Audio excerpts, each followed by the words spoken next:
គ្រាន់តែជួបដំបងក៏ដឹងថាជាអូនមនុស្សដែលបងធ្លាប់បងអារម្មណ៍ប្រាប់បងថាអូនជាគូហើយកាភ្នែកដ៏មុតថ្លាចាំងពន្លឺស្នេហាសម្ដីវាចាក៏ស្រទន់ស្នេហ៍ស្នងស្នាមញញឹមអូនធ្វើឲ្យពេលដើរលឿនម្លែ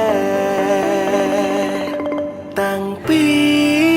ពេលដែលអូនចូលក្នុងជីវិតប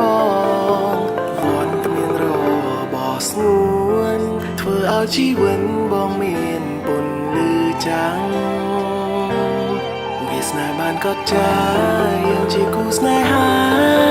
មិនអាចមានអ្វីមកខាត់ខាំងបាំង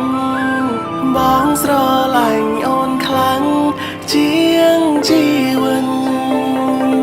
ដែលមានរូបបងសងសាចានឹងថែរាំងសាមាលិនស្រីលើលោកនេះមិនគ្មានអ្វីជំនួសអូនពន្លឺច័ន្ទថ្លាភ្លឺដោយសារមានរស្មីពីព្រះអាទិត្យបីដោយអូនចូលមកបំភ្លឺជីវិតបង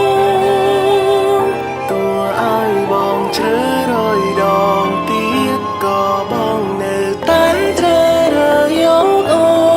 នអរគុណស្ងួនដែលតែងផ្ដល់ស្នាមញញឹមភាពកក់ក្ដៅ